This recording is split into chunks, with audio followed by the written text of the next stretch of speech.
Question sur les régimes hypoglucidiques, Ducamp, Atkin. Quand la plupart des personnes pensent au régime hypoglucidique, elles pensent automatiquement à Ducamp et Atkin. Pour des raisons évidentes.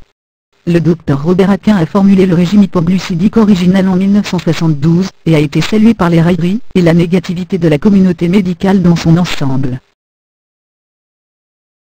Le régime Atkin, renommé depuis l'approche nutritionnelle d'Atkin, fonctionne selon un principe très simple. Les hydrates de carbone sont ce que notre corps utilise normalement pour produire de l'énergie. Si vous limitez la consommation de glucides d'une personne normale, son métabolisme change. Le métabolisme change?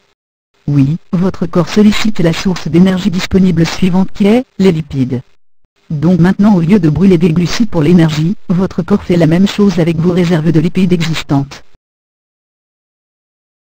Dans un régime hypoglucidique, comme le régime Ducamp, en réalité vous augmentez votre consommation de lipides et de protéines pures au lieu de la réduire. En théorie, plus vous mangez de lipides, plus vous en brûlez, parce que votre organisme emploie maintenant les lipides comme source d'énergie. Il est courant de voir des personnes suivant un régime hypoglucidique manger d'énormes beefsteaks noyés dans du beurre avec des œufs et des champignons frits en accompagnement. Un repas à très haute teneur en graisse, mais également un repas hypoglucidique parfait. Le processus de brûler les lipides s'appelle la lipolyse. Pendant que la graisse est décomposée pour produire de l'énergie, une phase secondaire appelée la cétose se produit. Les cétones sont les fragments de lipides décomposés au cours de la lipolyse, d'où le nom de cétose.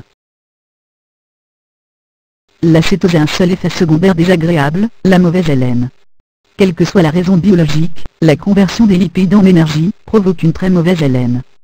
C'est une plainte récurrente parmi les personnes qui suivent le régime Atkin et d'autres régimes hypoglucidiques similaires. Parmi les critiques que les régimes hypoglucidiques suscitent, il y a d'inquiétantes histoires de personnes qui sont mortes alors qu'elles suivaient ce type de régime. Ces histoires surmédiatisées tiennent en un seul mot, acidocétose. Cette maladie particulière se produit quand une personne suit un régime zéro glucidé ou souffre de diabète. Pendant la phase de cétose, le sang devient acide au-delà du seuil critique. Le coma et la mort peuvent survenir rapidement, s'il n'y a pas immédiatement une assistance médicale. Est-ce que toute personne qui suit un régime hypoglucidique court le risque d'acidocétose? Non, sauf si vous avez des antécédents de diabète, diagnostiqués ou non, et que vous éliminez totalement les glucides de votre régime.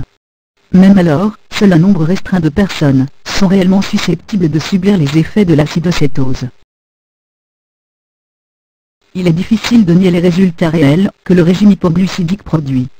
Une rapide perte de poids dans un court laps de temps est fréquente lorsqu'on suit un régime à haute teneur en graisse et à haute valeur protéinique. Ces résultats défient la sagesse médicale conventionnelle et mettent la communauté médicale dans l'embarras. Les régimes hypoglucidiques comme les régimes Ducamp ou Atkin ne sont pas près de disparaître. Surtout pas aussi longtemps que les principales célébrités d'Hollywood les suivent avec succès et font étalage de leurs résultats dans les médias du monde entier.